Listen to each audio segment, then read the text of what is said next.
Assalamualaikum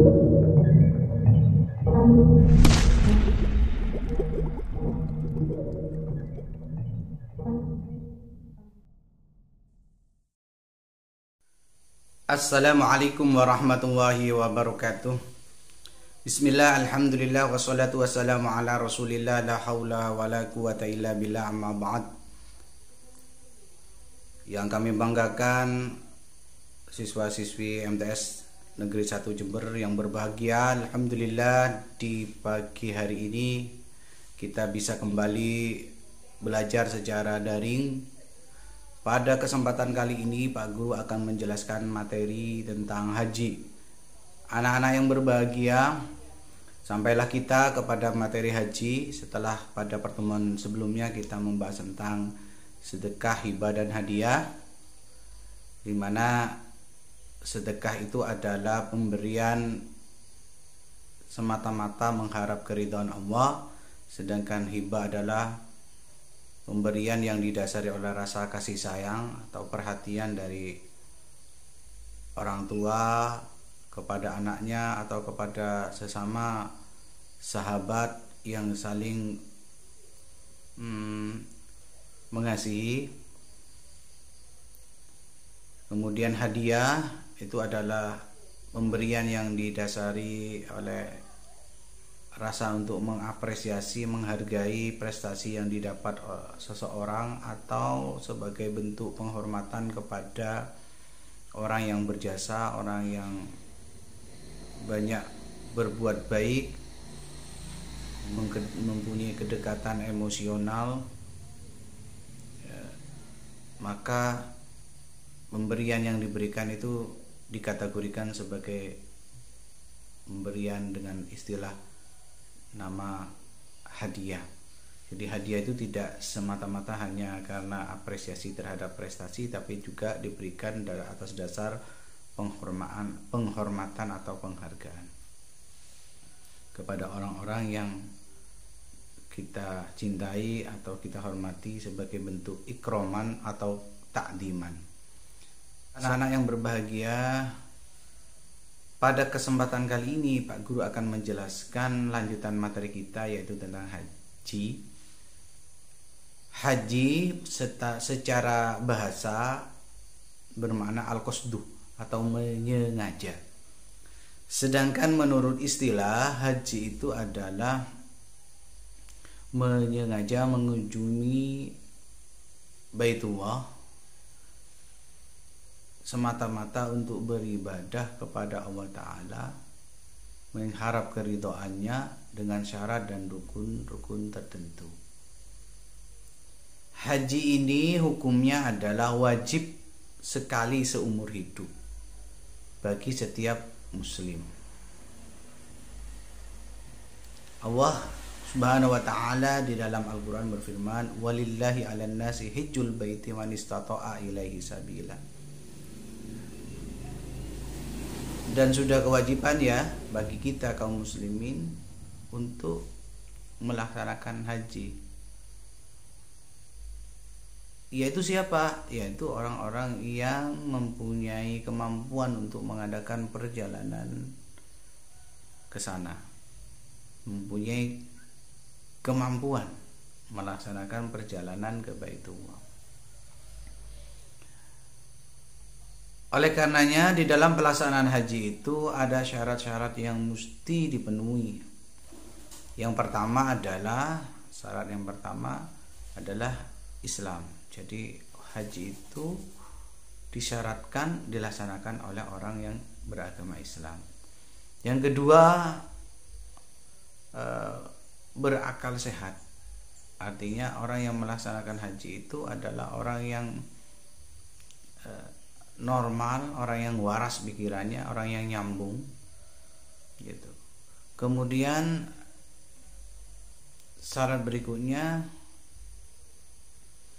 adalah merdeka, artinya dia adalah orang yang bebas. Nah, kalau zaman sekarang insya Allah sudah merdeka semua. Kalau di zaman dahulu itu dipersyaratkan dia harus orang yang merdeka, orang yang tidak dalam kepemilikan orang lain. Kemudian syarat Yang terakhir yaitu mampu atau istitoah.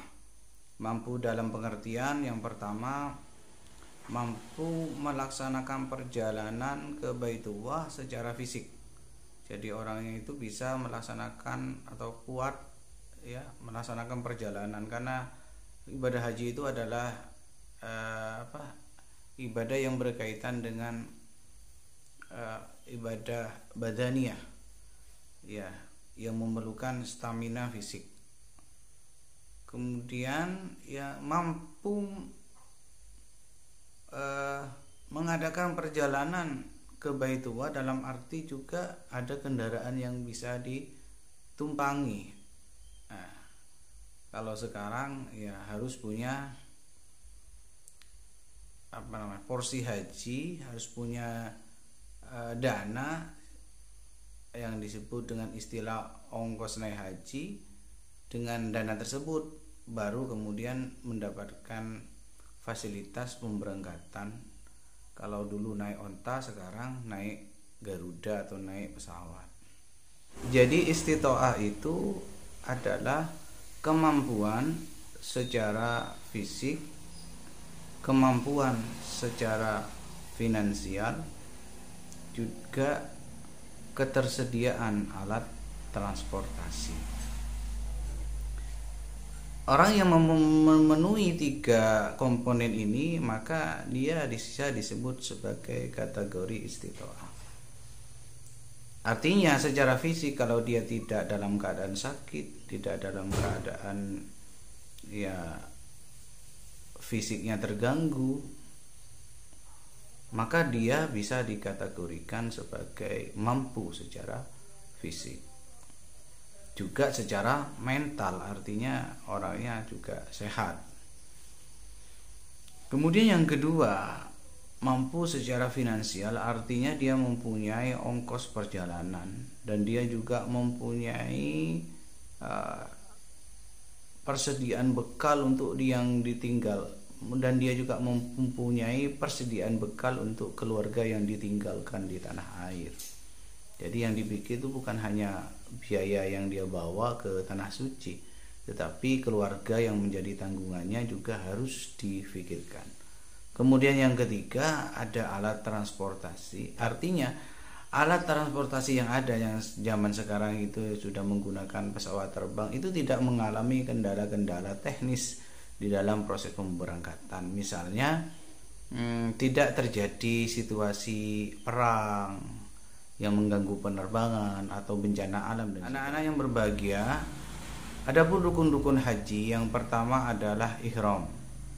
Ihram itu ditandai dengan proses pemakaian baju ihram, dan ketika itu dilaksanakan, maka seluruh larangan-larangan haji itu berlaku, baik larangan yang khusus untuk laki-laki maupun larangan yang khusus untuk perempuan, atau larangan yang berlaku untuk laki-laki dan perempuan. Misalnya larangan yang khusus untuk laki-laki dilarang memakai pakaian yang berjahit, untuk perempuan dilarang memakai cadar, untuk laki-laki dan perempuan dilarang memotong kuku, memakai harum-haruman, dan membunuh binatang dan sebagainya. Rukun yang kedua adalah wukuf di Arafah. Wukuf ini adalah berdiam diri sambil berzikir kepada Allah Ta'ala, berdoa pada waktu hari Arafah, yaitu sekitar tanggal 9 Dzulhijjah sampai 10 Dzulhijjah di daerah yang dikenal dengan nama Padang Arafah. Ini wukuf ini merupakan inti dari pelaksanaan haji. Artinya jamaah haji itu harus mengikuti prosesi wukuf ini. Ya, di dalam prosesinya di situ ada khutbah Arafahnya dan sebagainya. Selanjutnya rukun yang ketiga adalah tawaf. Tawaf ini adalah mengelilingi Ka'bah sebanyak 7 kali putaran. Tawaf itu sendiri banyak macamnya. Ada tawaf wajib yang dikenal dengan tawaf ifadah. Ada tawaf-tawaf yang sunnah, yaitu tawaf yang kapan saja bisa dilaksanakan oleh jamaah haji. Ada juga tawaf kudum dan tawaf wada. Tawaf kudum itu adalah tawaf yang dilaksanakan ketika pertama kali sampai di depan Ka'bah atau sampai di Mekah. Ya. Sedangkan tawaf wada itu adalah tawaf yang dilakukan ketika mau pulang ke tanah air, artinya tawaf terakhir, tawaf perpisahan ketika mau meninggalkan Ka'bah. Itu rukun yang ketiga, yaitu tawaf. Rukun yang keempat adalah sa'i. Sa'i itu adalah berlari-lari kecil dari Safa ke Marwah. Ibadah sa'i ini merupakan napak tilas dari sejarah Siti Hajar yang kebingungan ketika mencari air saat anaknya kehausan. Di awal-awal dia tinggal di Makkah, dia berlari dari Safa ke Marwah mencari air. Ketika sampai di salah satu bukit itu, terlihat di bukit satunya itu kayak ada air, kemudian larilah ke bukit Safa. Kemudian ketika sampai ke Safa, dia di Marwah kayak ada air, lari lagi. Nah, beliau waktu itu memang dalam kondisi kebingungan karena Ismail putranya sedang kehausan. Nah, napak tilas dari sejarah perjalanan, sejarah peristiwa yang dialami oleh Siti Hajar ini kemudian dikenal dalam istilah sa'i. Kemudian rukun yang kelima adalah tahallul, yaitu mencukur rambut. Nah, ketika dari sekian rangkaian haji sudah terlaksana, maka kemudian diadakan tahallul, baik itu tahallul awal maupun tahallul tsani.